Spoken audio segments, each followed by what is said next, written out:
Okay, good day everyone, and today is episode 5, and I'll be talking about, this time I'll be talking about the Rapid Transit System public inspection information, basically the RTS between Singapore and Johor Bahru today. There has been, Malaysia has released a website for you to inspect information, for the public to inspect information about this major infrastructure works. So we're going to go through that video today and some of my thoughts about what does this mean for real estate investment in Johor Bahru CBD. Okay, so before I start, as per usual, a bit of introduction about myself. So let me play this video. My name is Ryan Khoo, and I'm a Malaysian. I'm based in both Singapore and Johor Bahru. I actually recently with COVID, I've been actually living in Johor Bahru more since I can't travel back to Singapore. And I'm a almost full-time real estate investor. I run several businesses in Johor Bahru, and most of them are real estate related. And basically, what I do is we help. We are a specialist in Iskandar Malaysia, and I know Iskandar Malaysia has received a lot of bad reputation in the past few years. But there are reasons why Iskandar Malaysia was a very hot property investment team back in 2012, 2013. And I think some of those reasons still hold today, even if the property market was relatively immature, and actually what we're seeing today, the oversupply that we're seeing today is a part of the part of the immaturity, the results of that maturity. And you will see me in Singapore those days. I did a lot of presentations for Property Guru, iProperty, the Age Singapore. I used to write articles for the Age Singapore, and I wrote and I used to go overseas. This one was in Hong Kong, where we talked about MM2H, Malaysia, my second home, real estate investing in Iskandar, right? And of course, Singapore is the major, but not the only country that has interest in Malaysia, right? We do see a lot of interest from places like Hong Kong, Korea, South Korea, and Japan, right? And these are people with big interest and reasons on why they want to live in Iskandar, right? From property investment, basically, I'm a real estate agent, both in Singapore and in Malaysia, and I've done many transactions, both at the low level for individuals and also for high levels for corporates and multinational companies. And when Alpha Marketing was formed in 2012, the idea was to act as a consultancy for corporates, basically more corporates, some developers, banks who had an interest in Iskandar Malaysia want to find out more. And MISS, Malaysian Investors in Singapore, was formed in also 2012.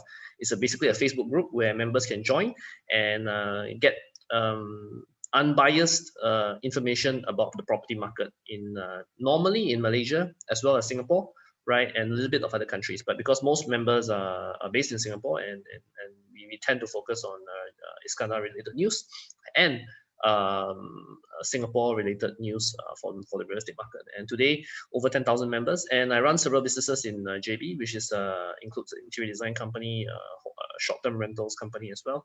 And as I mentioned, I'm a real estate agent for a while, since 2012 across Malaysia and Singapore. So I wrote 2 books on Iskandar Malaysia. What's the Big Deal in Iskandar Malaysia 2013, and Are You in Iskandar 2 in 2018. Both books are available in major bookstores. And if you have an interest in Iskandar Malaysia, I do highly recommend to read the books. I think it is the most detailed book out there you can get on this market, and many stuff as well on Malaysian real estate transactions and rules. I think, yeah, if you really call yourself an investor, you really should get the copy and read. Okay. I started off as a property investor back in 2007. That's so long ago. Okay. And my first property was a studio apartment in Kuala Lumpur, Bukit Bintang area. And not through Bukit Bintang, I mean the outskirts of Bukit Bintang, right? And those days, property investment, how do I call it, was a lot easier than today, right? If you want to find out more, I do talk about this in my previous episode 4, right? But those days you could buy, I bought the studio apartment and I got the gross rental yield of 12.8%. And today you will say, Ryan, 12.8% is a ridiculous figure, but it's true. And those days you could buy this kind of apartments and you have very little competition from other people. Property investing was not very popular those days. It took a boom in the years after that, and this was my first property, and I eventually bought amassed a small portfolio of such apartments in KLC Center, and that was my first pot of gold, and how I got hooked in property investing and tried to do bigger things, which has led me to Singapore and Iskandar, Malaysia, right? And this is a property that I bought in Iskandar, Malaysia, which is a strata office. Many people in the recent years, generally today, if you speak to anyone who bought Iskandar, Malaysia from 2013 onwards, majority of them lost money. And I do talk about it in other previous videos, right? And my episode 4, right? Basically, there was a big problem with oversupply and fear of missing out. A lot of people got caught in the hype and didn't really pay attention to fundamentals or understood the market in what they were buying. Actually, this strata office was one of my better investments. I think it's today it's getting about 4.8 to 6.8% rental yield in the past couple of years. Ever since we got the keys, strata office, Grade A strata office are extremely difficult to get within Puteri Harbour area, and hence we control the various niche, right? Of course, there are some things to do like asset enhancements to get tenants into the property, but I think this is one of the properties that have done fairly well, and the value has maintained, and we definitely see a lot of upside potential for this project in the years to come. Like myself, I will be the first to admit that I got caught up in the hype as well. I have some bad property investments in Iskandar, Malaysia. Luckily, it's not at the end of the world with those investments. But I mean, you can make money in property investment in Johor if you know what you're doing. And I think the challenge is that a lot of people don't really know what they're doing. Okay, but my topic for another day. Okay, so today we want to talk about the public inspection. Now, everything which I'm explaining to you in this video actually comes from this website, mymrt.com.my, and the RTS link. As I mentioned today, in all major public infrastructure projects in Malaysia, especially for rail projects in the past few years, the Malaysian government does release there's a period where members of the public can go and inspect all such information. Normally, this is at a physical site, at a popular shopping mall, or in some government office open to public, right, where people can go, the public can go and inspect important documents, including tender documents and initial tender documents, detailed maps and drawings of the works that's being done by the government. This is for public interest, public good. This time, due to COVID, this information is now put online. There is no way to physically inspect this. The information will be available until April this year, right? So you can follow the link here as per on the screen, or you just Google RTS public inspection and you should get a link to the above. Okay, so let me go through with you what we learned from the website, because I think I mean, in the COVID era, I believe one thing is, or maybe it's also due to the bad rap with Iskandar, Malaysia, is that a lot of people don't pay attention to such news anymore. One of the reasons why I did this video, or do this series of videos I've been doing in the past few months, is to keep people updated on what is going on in Iskandar, Malaysia, and so that people, you know, it's not the end of the world. I think some people think Iskandar is a very bad place to be, but I don't think so. I mean, there are still many positives to look out for, and of course we have to be selective, and I think the difficult years we have learned, gained some knowledge, some experience on what to do now better than in the past. Okay, so let me try and go through. So what is the RTS again, for those of you who are very new? This is the rapid transit system. The joke we call it is the road to Singapore. Basically, it's an MRT line. Some of you will say it's an LRT line. That's not very important, right? It's from a Malaysia, Singapore perspective, it's called LRT, but actually in Malaysia, it's also LRT, but it's very similar to MRT in Singapore, right? I mean, let's not get confused on this. I'll talk about it later, why there's some confusion about LRT and MRT terms, but basically it's a train, right? Like an MRT train from a Singaporean perspective, linking Johor Bahru City Centre to Woodlands North. Okay, so this is a map. One of my own maps is an aerial drone photo, and you can see the light blue color represents more or less how the link will go. So from this is the Malaysian immigration, the checkpoints and immigration quarantine in JB, right? The green color building is City Square. I think most of you are very familiar with City Square. This is a very popular office tower / shopping mall that most Singaporeans visit on the weekend, because you don't have to drive. It's just there. You just cross the border. You come out from immigration. This City Square is there, right? And that's the site of Woodlands North. Woodlands North is basically an MRT station today. I do have another video on this. You can check out my YouTube. where we did an actual site video visit of the Woodlands North MRT in Singapore. That was when I was in Singapore a couple of months back, right? And when I went to visit my family. Yeah, my family is in Singapore. I am unfortunately away from them in this period of COVID, and I do miss them very much. But life goes on. We have to do what we have to do. And Woodlands North basically is next to Republic Polytechnic, right, in Singapore. So you can Google all this, and it's just one station away from Woodlands, and Woodlands North is part of the Thompson East Coast Line, which is mostly under construction, but the first 3 stations is ready, and I think you can travel all the way to Bishan through the Thompson Line by later this year, when the second phase of the Thompson Line is ready, right? And of course you will notice that the most obvious project to see or that passes by through the RTS track is the RNF Princess Cove.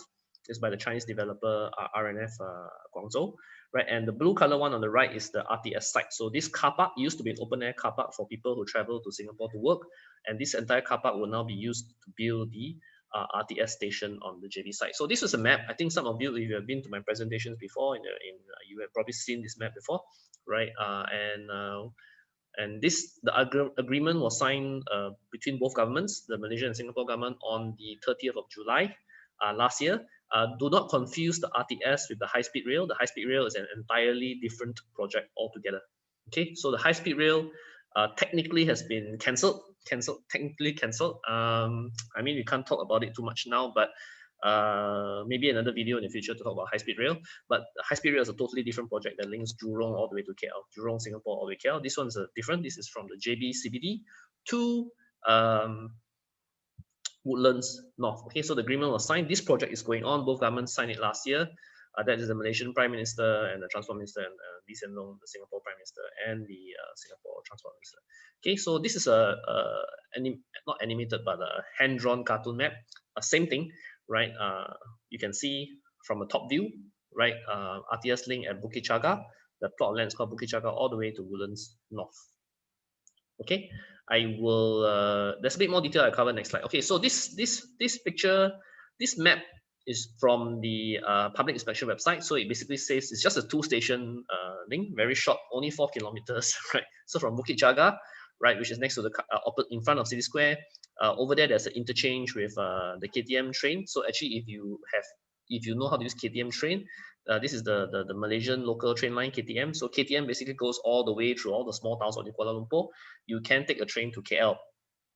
From here, there is an interchange. You can walk. It's pretty near, right? And they are upgrading the train track to ETS, to electrified double track system, and that will basically allow you to go to KL by train in about 4 to 5 hours, right? So it's about the same speed as a car, right? Not high speed train, right? But this existing train line, 4 to 5 hours if you take the KTM ETS, right? And of course, the Iskandar authorities are also planning a bus rapid transit, basically, which is a dedicated bus lane also to have a station over here. But more news on that later. We don't have all the details yet on this BRT bus rapid transit system. So basically, this train line will cross the border into Singapore, Singapore's Woodlands North, which is basically part of the Thompson East Coast Line. 1 station away is Woodlands Station already, where Causeway Point is. So 1 station away is Woodlands already. So for those of you who don't know how does Woodlands North link to the rest of Singapore, and this slide is about the Thompson Line. So as I mentioned, the phase 1, the first 3 stations, Woodlands North, Woodlands, and Woodlands South, opened in January last year, and the next station all the way to Caldecott, Bishan, basically sometime in 2021. With COVID, we don't know whether the construction will be delayed in the Singapore side, but all the way to Caldecott sometime this year, 2021. And if you notice, this brown line, the Thompson Line, goes all the way to Orchard, Outram Park, Marina Bay, then East Coast. I think the East Coast one will be completed around 2026, 2027, and roughly the same time the RTS is completed, interestingly. And that basically brings you to the East Coast of Singapore, a place which traditionally there is no MRT, right? And all the way to Sungai Bedok links, and the blue line there you can link to Changi Airport, right? So effectively, in the future, people from East Coast can take a train, MRT to JB Town Centre without even switching lines, which is something very fantastic for those of you who live in Singapore for a long time, right? Not only will the East Coast have an MRT, the East Coast have an MRT that goes to JB, which is yeah, very interesting if you are a Singapore resident. Okay, this one is with the same thing, but across the whole Singapore MRT map. So you can see basically one more station to Johor Bahru City Centre, Johor Bahru City Centre, JB City Centre, JBCBD becomes linked to the entire Singapore MRT network, which I think is very, very big game changer for Johor Bahru, very, very big game changer for Iskandar, very big game changer for real estate in Iskandar, especially those which are near and walking distance to the RTS station in JB, because effectively you become part of the Singapore travel time wise, because as you know, the big problem in JB today is connectivity. You take hours to cross the border, right? Especially during peak hours, right? Weekends, early morning, in the evening on the weekdays, because there are too many people trying to cross the border at once, right? So the RTS is severely needed to try and reduce some of the congestion. Actually, I'm not particularly sure whether congestion will be reduced. I have my theory on this. I'll talk about it later. But definitely there'll be more people crossing the border when it's easy to cross the border. Okay, but okay. So this map is a beautiful Google map that is available on the public inspection website. And from this website, you can see very clearly again with a Google map, Google Earth lah. Actually, this is Google Earth drawing how exactly the track will run from Singapore to Johor Bahru. Okay, so some changes include like the depot. Originally, the depot was to be built on the MRT depot will be built on Singapore side, but they've shifted this to Johor Bahru, so the depot is now in Wadi Hana. Wadi Hana, some people will ask me, is there anything to do with Wadi Hana? Does it make Wadi Hana a good buy? I think not really. I mean, it's just a depot, right? Depot is a storage area, right, for train and maintenance of trains. So there's nothing really there, right? Right, it's like asking you want to, like Singapore MRT also got depot, right? You don't really go and buy the depot, right? You still want to be at the station. So Wadi Hana, to me, it doesn't change anything for Wadi Hana, right? But very importantly is there are some properties which are walking distance to the RTS station in Johor Bahru City Centre. So if you look at the map, you can see all the major landmarks like City Square, JB Central, Menara Komta, the immigration building, Kim Teng Park. Interestingly, is also listed there. Kim Teng Park is a interesting point, which I'll talk about a little bit, because Kim Teng Park is like it's a landed property area. Now it's a damn old taman. It's a very old garden. Okay, I'm not sure how many houses there. Probably 100 to 200 homes, and they are very, very old homes and fairly small because they were built in a long time ago, and they sit on fairly prime land. There has been a lot of speculation that the state government will reacquire all the houses in Kim Teng Park to build it for better use, because no point you have such old houses which are not really occupied well. A lot of them are in derelict and disrepair, right? It does make a lot of economic sense for the government to take back Kim Teng Park and try to rebuild it into something higher density, newer, where it has a better economic use. Actually a few years ago, there was an attempt by the government to take back Kim Teng Park. The residents complained. They went to their member of parliament. The member of parliament complained, and this land acquisition was delayed, cancelled, cancelled. We don't know, right? So Kim Teng Park is still there, but many owners are still hoping for acquisition and to get a good price for acquisition, right? But that's a story for another day. If that happens, I'm sure it will come on the news. It's a fairly important piece of information, right? So yeah, and then what else can I show in this video? So yeah, if you take note, there's a little red color bigger dot Bukit Jaga, so that's where the station will be. We'll go into detail about that a bit later in the slides. Okay, so this is how it will look like from Google Earth perspective. Very, very interesting, very nice. And yeah, so next slide. So this, if you also look on the public inspection website, there is also a video, a very nice video. I'm not going to play the video here because I think it's distracting from my talk, but there is a screenshot which I screenshot here. So you can see, again, this is an aerial view from a drone, right? And you can basically see just now where the open air car park at Bukit Jaga has now turned into this RTS station. So the red color one on the right is basically the RTS station. It sits off the road, right, Jalan Tun Razak, that goes into in front of City Square, where I think many of you are familiar because that's where all the buses and the taxis wait for people that come in from Singapore, right? Just in front is the JB Central building already. On the right is basically City Square and Komta, right? The green color tower is actually the Komta office tower already. So you can see where the RTS station sits, right, on this map, right? And in case I'm sure station RTS Bukit Jaga, that's quite straightforward. Hub Pengangkutan basically means a transportation hub. So there will be a transportation hub with car parks and bus bus station here, and there's basically a big immigration quarantine building. Then, of course, very obvious in this video, which I think a lot of people will see, there's a big white color condominium project on the left.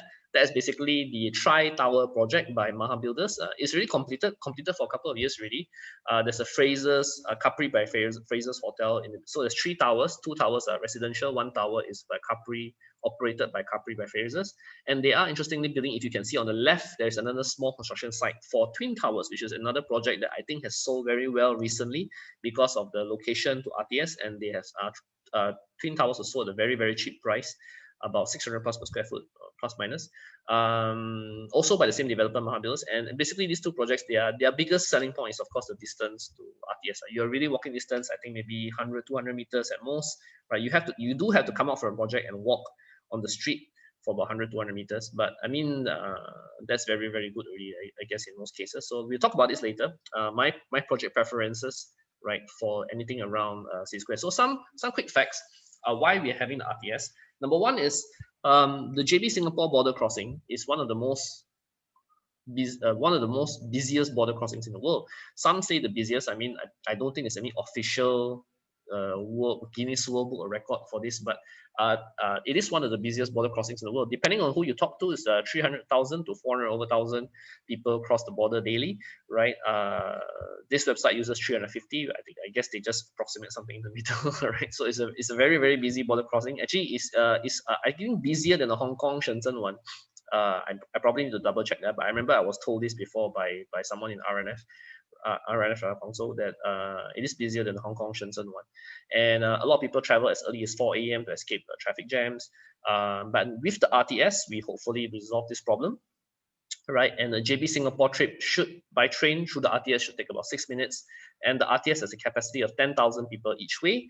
And there is a very interesting thing: single immigration checkpoint. I'll talk about that later. What does single immigration checkpoint mean? And there will be a transportation hub, which you see in this photo over here. So do watch my YouTube video. I put a link down there later. If it's not later, it should be at the end, or you can just search my YouTube channel for this video, right? For the Woodlands North RTS station, actual site footage, right? I went there, took actual videos, right, and explain what you can see in the surrounding. Where is Johor Bahru from Woodlands North, right? So the timeline, okay, so how about timeline? So basically everything is ready, according to the government, by December 2026, which is how many years from now? That is 1, 2, 3, 4, 5, 6. So roughly 6 years. 6 years from now, right? We're now in January 2021. So 6 years to construct this end project. And on the Malaysia side, civil works have already started. They have already appointed a main contractor to start construction of the civil works. They will be tendering in phases. The Singapore LTA has also awarded civil works contract to Penta Ocean. It's a Japanese company, construction company, and they are going to build civil works on the Singapore side. And groundbreaking should start in Q1 2021. We are also waiting to see some photos for this on the Singapore side. And you can see the timeline here. So public inspection, 15 January, which is a few days ago, has started, right? And we have a 3-month inspection period to give feedback, right, to the government on this RTS station. And then they expect to build the civil infrastructure works by 2024. One whole year. I don't know why 1 whole year. Actually, if you see, it's 2 years for testing. 2 years for testing, 2025 and 2026. We all want the RTS to happen earlier, right? So if infrastructure works is completed in 2024, we don't understand why it takes 2 years to do system works installation, testing, and commissioning.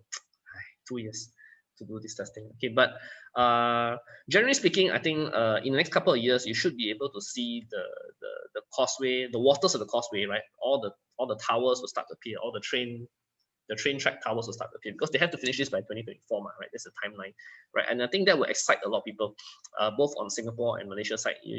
I mean, property investors are like that, right? You need to see with your own eyes it's happening, then you believe. Until you see it with your own eyes, you don't believe it's happening. So between now and 2024, I think this will be an interesting period as we see the construction, the civil works start to appear. Okay, so some facts. So a 4-kilometer length track, actually it's very short, right? It's like 2 stations length in Singapore, right? 2 stations only, which is Bukit Jaga JB, Woodlands North Singapore. There will be 800 car base, 1,000 motorcycle parking base at the Bukit Jaga station. Operates like the Singapore MRT, 6 a.m. to 12 midnight. That's interesting. 6 minutes travel time, and you can see frequency of the train. 3.6 minutes during the peak, and off-peak is 6 minutes. Then estimated ridership 40,000 riders per day, right? But they have a capacity of 10,000 per direction. I think generally that's because even if you look at we always say Singapore JB is jammed, but it's actually really only jammed during peak periods, right? Off-peak periods, which is if you know how to use off-peak periods, actually traveling between Johor Bahru and Singapore is actually not as jammed as you think. Right? Okay, interchange with KTM I mentioned earlier, and of course the depot at Wadihana, right? So this is an artist impression, right, of the arrival platform. To me, this is just a copy of a Singapore MRT. It's a copy of a JB MRT. KL MRT also looks exactly like this. I think there's not very much variation you can do to a train design station, right? It's going to look like this, right? More or less across the world, MRT stations in major cities all look the same, right? Similar, right? This is the departure platform again, right? It looks like anything in the Singapore MRT, which is good. I think we want to have some design conformity to help people get used to this, right?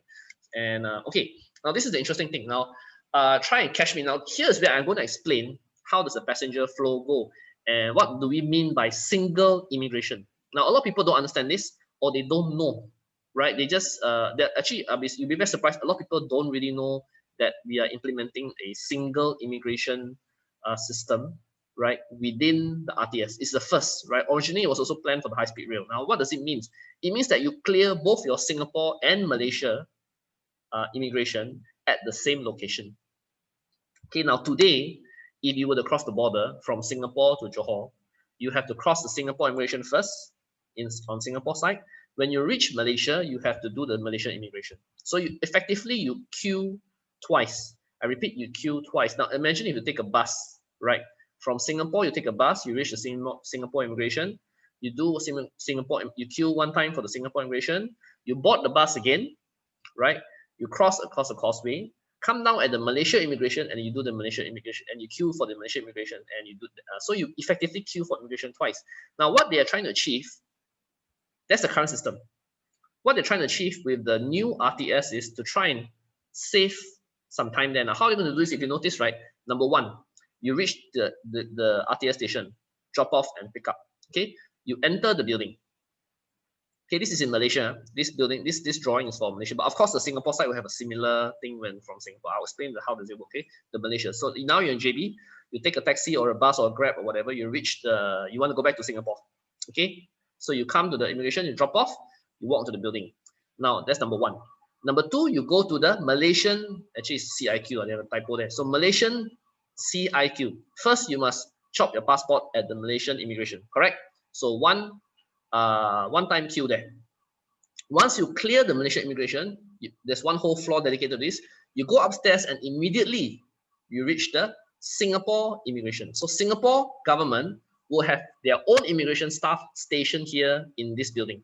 Okay, I repeat, the Singapore immigration will have their own staff stationed here in this building. Okay, so you only queue within one building once. I repeat, you only queue within one building only once. So again, you enter, chop your Malaysian passport first because you are in Malaysia, right? Your passport in Malaysian immigration first. You go upstairs to the Malaysian Singapore CIQ, Singaporean immigration officer check you. Then you go to number 4, which is the departure platform. Poof, you go to Singapore. And when you reach Singapore, there are no more immigration checks. You come out immediately. Singapore immigration does not check you already because they have already checked you over here in JB. So do you understand? Okay, is that clear? You first Malaysian immigration, then Singapore immigration in the same building. They're just upstairs, downstairs, right? Then you go to the departure platform, board the train, immediately go to Singapore. And when you appear Singapore, you do not do any more immigration. Now, vice versa, if you are coming from Singapore, you would have gone through the same process. You've gone through Singapore immigration first because you're in Singapore, then Malaysia immigration. So Malaysia immigration will have staff sitting in the Singapore Woodlands North Station. Okay, so there will be a sharing of staff in the same building. I mean, the staff will have a place in each country's building, right? So Woodlands North, you go Singapore immigration first, Malaysia immigration in Woodlands North, then you sit the train, you board when you reach Malaysia. So that's number 5. Okay, arrival. Immediately you appear at the car park. Number 6. You can go to the car park, or number 7, which is to the you leave the station via walking, or you go to transport hub. Okay, so take note that when you arrive from Singapore, you no longer go through immigration. because you already did immigration in Singapore. Both Singapore and Malaysian immigration you already did in Singapore. So you notice 1, 2, 3, 4, 5, 6, 7. When you arrive in Malaysia, you no longer go to immigration. No. Notice number 5, straight away go to 6, arrival. 7, then leave station. Take note. So this is the big difference between the RTS in the future and the current system where how we travel today, whether by bus, car, or motorcycle or whatever. Okay, so now this is expected to also cut and reduce the travel time, because this is a system that you see in what you call it, the Paris London Eurostar, the high speed rail, right? Has a similar system. So if you leave London going to Paris, you do chop your passport at the French immigration in London. You don't have to wait until you reach Paris. So similarly, the same thing over here, right? And this is expected to save a lot of time. You don't queue twice, right? You don't have to board the bus, come down the bus again, board the train, come down the train again, and queue for a second time. So that's the whole idea behind the single customs immigration for efficiency, right, of customs and immigration clearance, right? I hope you learned something. This is, I think, a quite important piece, which I think this image does explain very well. Okay, so this is a photo of the immigration complex. Again, you can find this on the website, right? Again, it looks like any typical airport immigration building, right? And now this is the rolling stock, right? Now what's a rolling stock? Rolling stock is basically the train. For those of you not familiar, right? It's basically train. Then, Ryan, this is MRT or LRT? Actually, it doesn't really matter. Right? It's LRT, MRT is a technical term. To me, this to you, it looks like a Singapore MRT to you, right? Side view, top view, right? In Malaysia, because the problem in Malaysia is in KL, we do have LRT line and MRT line, and the MRT line is bigger. The trains are bigger than the LRT line, right? But generally they look the same. They also have 4 cars. In the KL MRT and the Singapore LRT. But Singaporean, when they hear LRT, you think about the Punggol LRT or the Bukit Panjang LRT, which is a very small 1-car train. Of course, you can't use that, right? Because that is doesn't have the sufficient capacity, right? But because in Singapore, you only have the big MRT and that 1-car LRT, right? But in Malaysia, we have 4-car LRT ones. So that's why Malaysia call it LRT. Singapore, sometimes I think it's easy to call it MRT for ease of understanding, right? So this is how the train will look like, right? And this is a technical drawing, right? So this is Jalan Tun Razak. You can see Jalan Tun Razak on the map here. Red color is the RTS station itself. Okay, orange color refers to how traffic will move, right? Green is the immigration building. Now, interestingly, you see there's a blue, what you call it, bus lay-by and drop-off area and mixed development use. So we suspect from this drawing that the Johor government will tender out this piece of work to build the transportation hub, and as well, and try and maximize a bit of retail, make some money off this project, right? To maximize the strategic piece of land here, right? For retail slash bus station, for this, right? Because mixed development use, and you take note by others whether this will be for sale or public project. We don't know as of this point. Okay. If you look on this map, to the bottom of this slide is basically City Square and Comta on the left, right? On the right will be JB Central, right? So again, so now I go back to this map, right? So what are the property projects that are nearby, that are walking distance? Now there are a few. The most obvious, of course, is RNF Princess Cove, right? RNF Princess Cove is the nearest, nearest to Singapore, most obvious by far when you travel on the causeway, on the bridge, or by the RTS, and it's a massive project. You can see it very clearly. It's a mixed development project. Shopping mall, hotels, office towers, all are planned, right? Of course, they have an opera house today. I think it has the most diverse use, and to me, is my #1 favorite in terms of what kind of property you should buy if you're thinking to buy something along this. I explain this later, right? You also have the 3 small condominium projects of Sky Suites, Sky Habitat, V on Summer Place. These are also built already. These are all completed projects. But they are smallish projects on small sites, about 2 acres. I think not even 4 acres, 2+ acres of land, 3 acres of land, 4 acres of land. So very smallish projects. They are condominium grade, but and completed, right? You can also look at them. They are definitely cheaper than RNF. But there are reasons why they're cheaper than RNF. I'll come to that later. There is also, as I mentioned earlier, Tri-Tower and Twin Tower. Tri-Tower and Twin Tower have the obvious benefit of being the closest to the RTS station. You can literally walk 100, 200 meters compared to RNF, where it's a minimum of 600+ meters, depending on where you stay in RNF.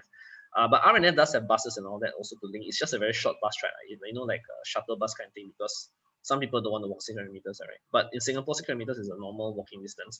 But yeah, so Tri-Tower and Twin Tower are the nearest. But the problem with Tri-Tower and Twin Tower is they are also very small. I come to that later, right? And you also have the other popular choice is Swasana Iskandar by Land. And Swasana Iskandar is also part of mixed development. And they are also completed project. They are on the other side of the road, however, which is also a good and a bad thing. And they also have a mixed development downstairs with some small retail area, including Hai Di Lao, which is just open, which is interesting, which is very good. Kudos to Land for bringing in Hai Di Lao. I think it's important that JB gets a lot of international brands and increase the relevance, right? And first Hai Di Lao in Johor, I think, and some other brands there as well, including Bread Talk as well. So Sosana is also an interesting choice, right? On the other side of the RTS station, also fairly near. You probably walk about 200, I know 300 meters. I think more than not more than 200, but 300-ish meters to get the information. These are the main choices, right? In terms of high-rise condominium. Then you say, Ryan, is there any landed? In theory, there is landed, right? Like Kim Teng Park, as I mentioned earlier, but they are extremely difficult to transact, very old houses. The other option, of course, is the commercial properties, right? As I mentioned, if you're familiar with Johor Bahru City Centre, there's the old traditional shophouse area behind City Square. Those are also very interesting conservation shophouse. You can buy, but again, extremely difficult to buy, very difficult to transact, very few listings on market. And you can't get owners sometimes with contact because they just simply refuse to sell, right? And everything else, right, generally is not walking distance already. These are the fairly walking distance kind of buildings. Everything else is probably a kilometer or longer, probably more than a kilometer. I think even if you look at Astaka or Paragon Suites, these are easily 2 kilometers, 3 kilometers away from this, and definitely not walking distance already. So walking distance only have this few.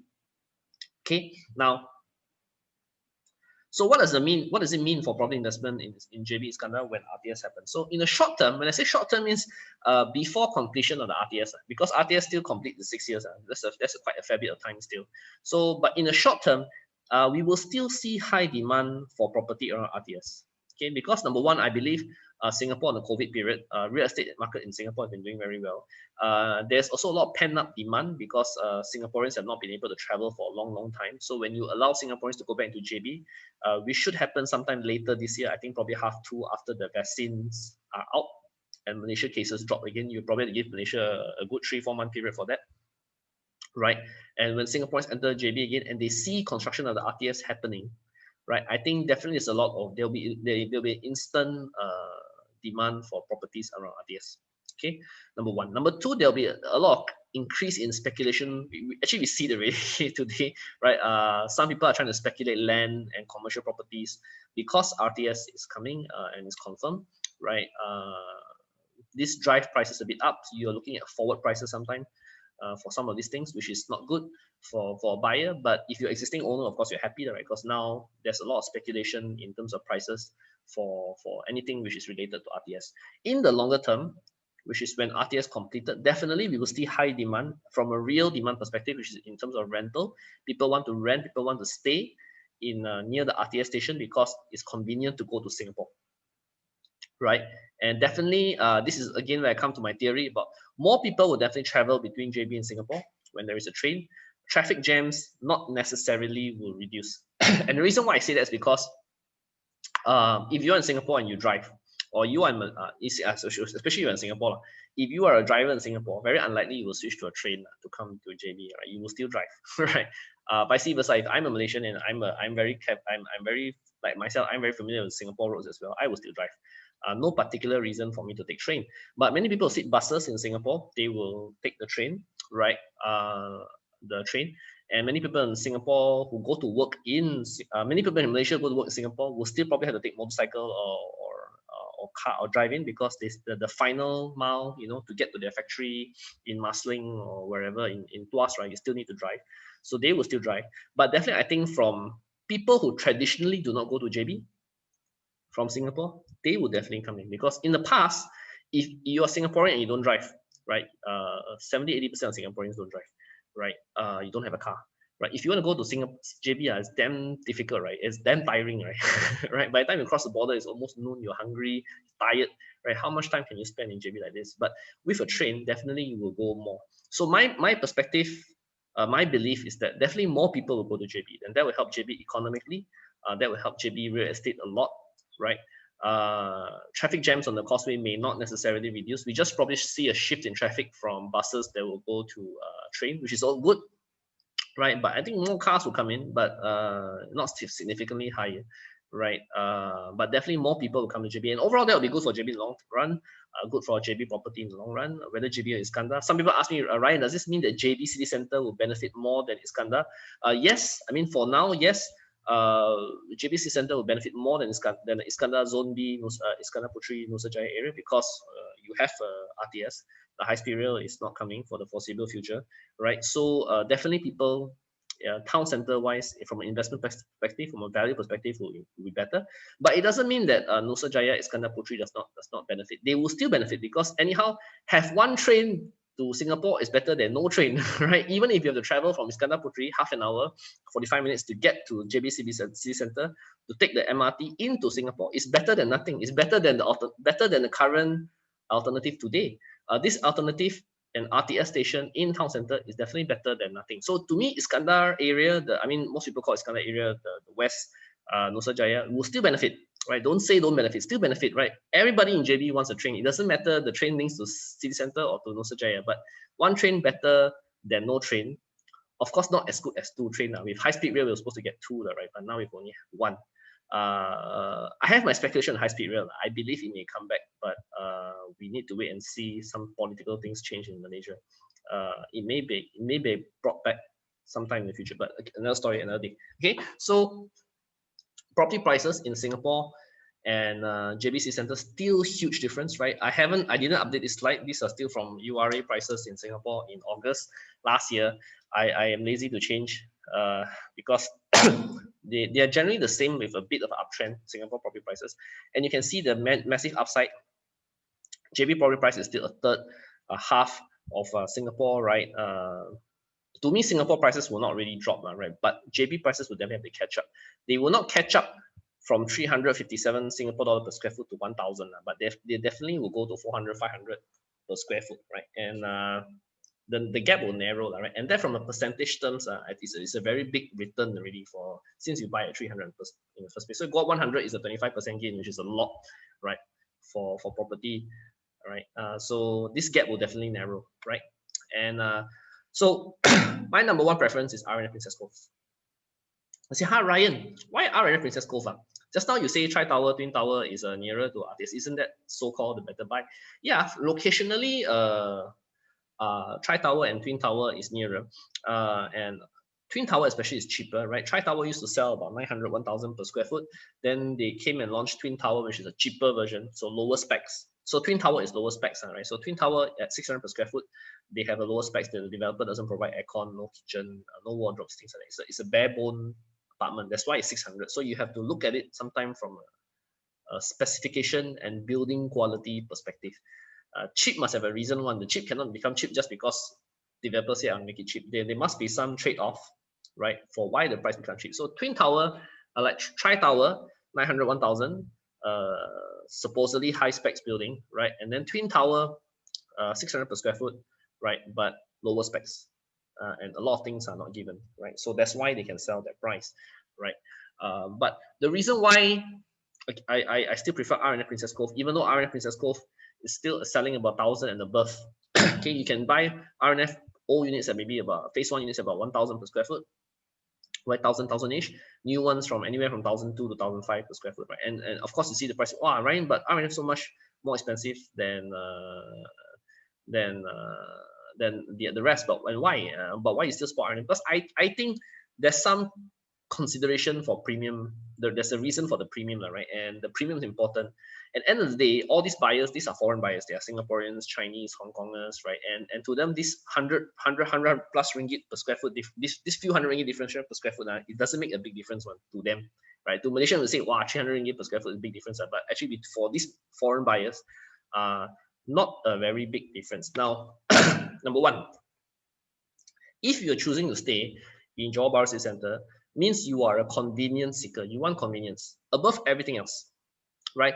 If you really, really want very good quality of life, you want clean air, you want good school, you want a big park for your children to run, you won't stay GB City Centre. You will have gone to Nusa Jaya. Like me, I stay Horizon Hills. I don't really prefer to stay in CBD. Maybe sometimes, right? But I prefer the quieter, cleaner air, the bigger space outside. So if you stay JBC Center, and many people do, many people love the JBC Center, you want convenience, right? And convenience means things like shopping mall, public transport, private transport to park your car. Public transport not only to go to Singapore, but public transport to go to other parts of JB, right? And CBD provide all these things. Okay, and price is not so important. I mean, you know, like people pay premium to stay in CBD, like Orchard Road, you pay higher because not only because Orchard is very convenient. Okay, so design and lifestyle come first within the JB CBD living. So the reason why I support RNF or I prefer RNF is because RNF is still end of the day a lifestyle product, right? You have a shopping mall downstairs, you have an opera house, right? You have better views of the sea and all that, right? And you have a lot of conveniences, and you have a cinema and things like that, right? A big supermarket, all this built into RNF itself, right? As a mixed development. In the future, there'll be 5-6 star hotels, right? There'll be office towers, all built within the RNF ecosystem, right?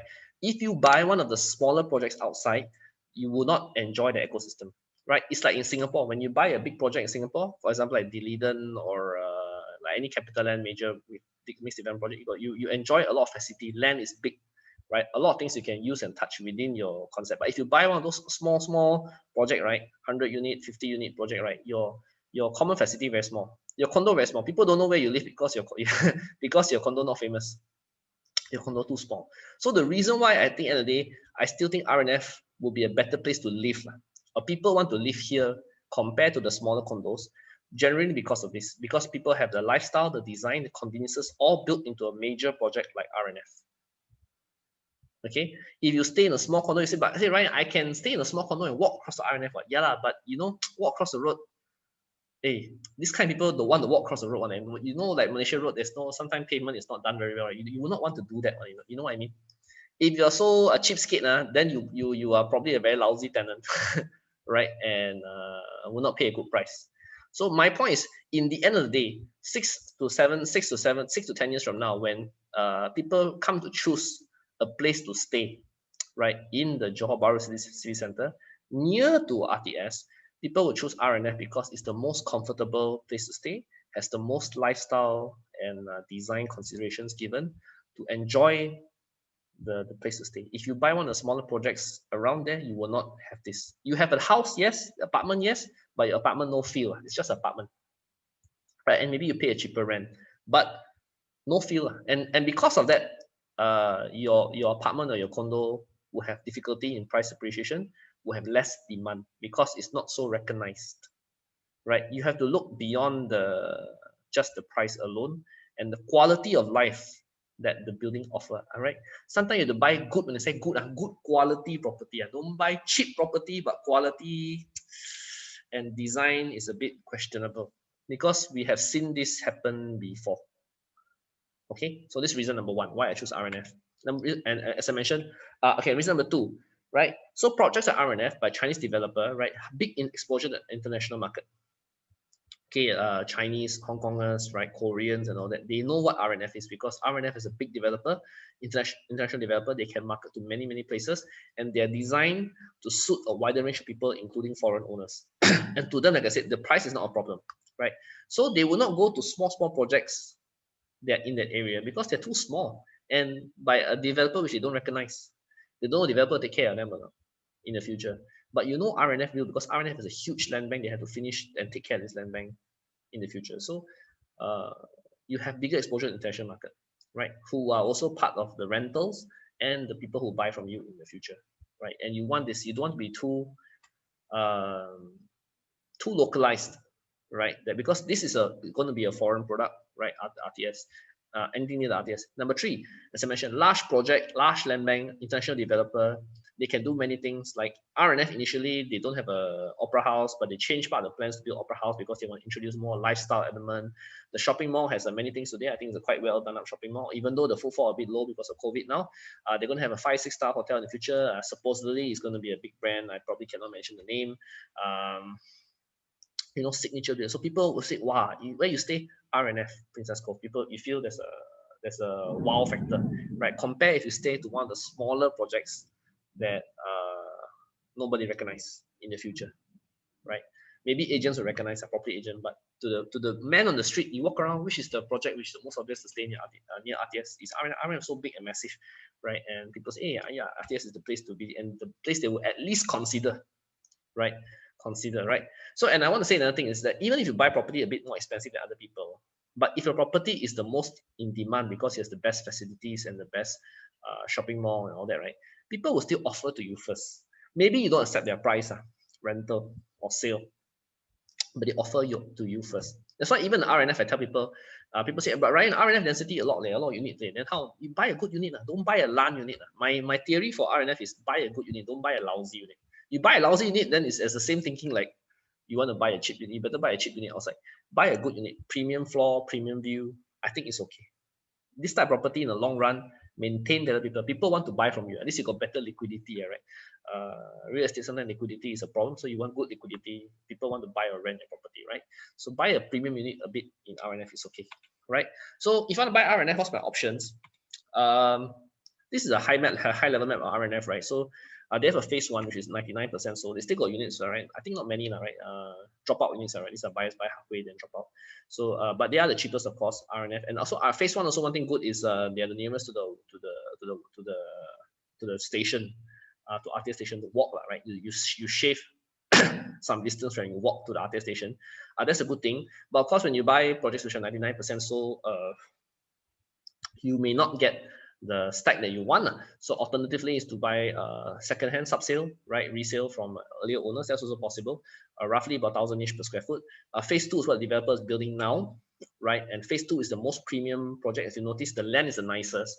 So if you want to own for the longer run, buy a good unit, good view, right? Phase 2 is a place to be because phase 1 you may not have sea view, but phase 2 you definitely a lot of units have sea view. So phase 2, although a bit more expensive, a bit more premium, but you have this is a premium project, right? Because if you take note, the phase 3 which is coming up, the land is somewhat inferior. So phase 3 project probably not as good in terms of a long-term value because of the inside, and you may not get sea view, right? I understand the developer may be doing phase 3 to cater more for local buyers because it's also further away from RTS. It's a bit hard to walk already. So in theory, the only projects in RNF that are really walking distance, really good walking distance is phase 1. So if you want a phase 1 balance unit, otherwise a phase 2 also can because of the premium. I think it's not a problem. And anyhow, the developer will have shuttle buses, and they already have shuttle buses today. Like if you're familiar with RNF, even within the project also there are a few shuttle buses today because people Malaysian lazy to walk, right? So and that's how the RTS will curve, right? The red color line at the end, you can see that I just added in. Okay, so phase 2 completion should be end of this year or early next year. Again, we don't know how it will go because of COVID, but the tower is already completed. It's now fitting in the interiors, right? So phase 2 is going to complete pretty soon. Okay, so these are photos from phase 1. Many people are moving. I think we have done a lot of rentals for phase 1. Normally, we handle a lot of Hong Kong owners, some Singapore owners for phase 1. This is how phase 1 look like. As you can see, I don't want to call 5-6 star, right? But at least to me, among all the projects near RTS, right, RNF has the best in terms of finishing specs, right? Workmanship, of course, every developer have workmanship issues, RNF included. But from specs, right, the specifications like marble tiles and all this, right, RNF is easily the best among all these projects. In area. They say, Ryan, really so high. Yeah, I mean, I don't want to criticize other projects, right? Especially on the video that I'm going to put online like this. But maybe you need to see to believe to understand what I'm trying to tell you about all the other competitors. Okay, so RNF phase 2, what you want to buy? Now, to me, if you're a pure investor, one thing good about RNF is that they do have one tower, which the developer is giving a guaranteed rental return, 5.5% per annum for 2 years at this block B11. And the good thing, they say, Ryan, GRR sounds good, but GR, one thing you must take note is that normally the problem with GR is developers sell at a markup price. The price is expensive because they refund the GR back to you. But in this case, we have checked the prices are in line. There is no markup or for this B11. Okay, no markup for B11. So that means this 5.5% for 2 years is really in a way trying to net develop. It's effectively a discount, right? Because developer will pay you 5.5% for 2 years. And that is to me the best deal. If you're looking purely from an investment perspective, you can see B11, you can also get CV units. You know, there are some stacks there which are all CV. So B11, purely from investment perspective, best investment. Otherwise, if you want premium unit, you can see B13 or B23. Those towers below, they also have very good units which are unblocked sea view, right? And to me, worth to buy because that gives you differentiation from the other owners. You will get chosen to people offer to buy from you first, people offer to rent from you first because your unit have the best view. And I think that's very, very, very important for a project like RNF where you know there's a lot of choice. Okay. So price range, these are the prices, right? As of the video, I think they're still correct, right?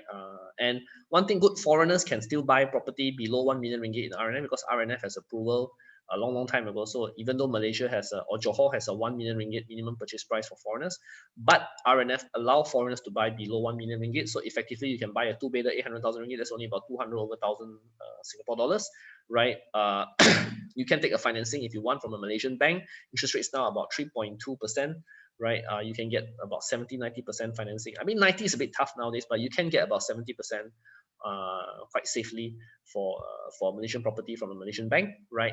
If you are a cash buyer, they are for the discounts depend on how fast you pay. If you can pay everything pretty fast, the discounts are bigger, right? You can talk to me more later for that details.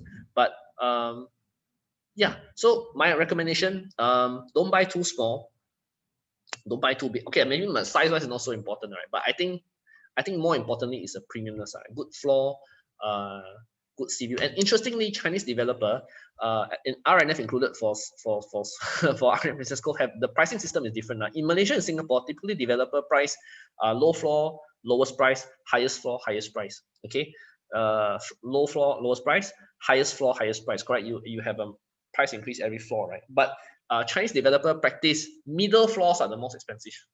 Okay, as you go low floor and you go towards to the top, the price become cheaper. That's your system because to them is too high, no good, must be in the middle. So Chinese developer system is like that one. So if you buy the floors in the middle, it's more expensive, right? If you buy the floors at the top, they are cheaper actually, right? Compared to floors in the units in the middle. So my recommendation is do buy a higher floor. If that's the case, this is a system that they use, and buy a higher floor, right? Why you want to buy middle floor when the premium floor more expensive? So I think China has this because of pollution or something like that, right? Or maybe sound, I don't know. But to me, if that's the case, buy a good high floor unit, right? Buy level 40 or something like that. I think, the view better, stack better, right? Height better, right? So buy cheaper high floor unit. That would be what I recommend. And of course, the package, of course, free legal fees, MM2H, etc. If you're a foreigner, the developer will absorb the 2% state levy. One thing, unfortunately, is the car park is only one car park for all units, regardless of size. You have to rent additional car parks if you need more. If you need more cars, and the booking fee is 5,000 ringgit. Myself at Alpha Marketing, we do intend to run property tours back when the border open, hopefully by second half of this year, to bring people to come visit JB, because I'm sure many people in Singapore have not visited Johor in a long time for one and a half years really now. You probably want to get reintroduced to Johor Bahru, and so I will do that later this year when borders open. I think we will do bring RNF. I think RNF is interesting by today. Yeah, especially if RTS coming. Hopefully there's some construction works we can show you also for RTS station, so that you can see that it's happening and have more confidence in the Johor property market moving forward. I think sometimes seeing is believing. And thank you very much. That's my video today. I hope you enjoy what I shared today. You can, as I mentioned, go back to this earlier in my video to look at the what do you call that, the MRT website, and see all this information for yourself. You can save it on your own computer rather than refer to my video. This slide shows you about all the per square foot prices in Singapore compared to JB, and you can see where I see the potential of property prices in the JB City Centre, right? Even if you don't believe in the whole of Iskandar or Iskandar places which are further away, because they are not near MRT, you should at least consider the potential in the Johor Bahru CBD, where we are seeing, actually even today before border opens, locals are already sniffing around to what they can buy. And we think definitely foreigners will come in a big way once the borders reopen and they come and see the train construction and of course economic recovery happening this year, next year, right? Singapore's land scarce and completion of RTS is a very big booster to the Johor Bahru economy. And we're happy that this is happening. It will help save the JB economy, which will need some time to recover after the COVID issue. So thank you. Please like, share, subscribe to my video. Please ask me questions if you have on this YouTube video. And if you can also contact me at my email or phone number there if you have other questions or have further information. Thank you very much. Thank you very much.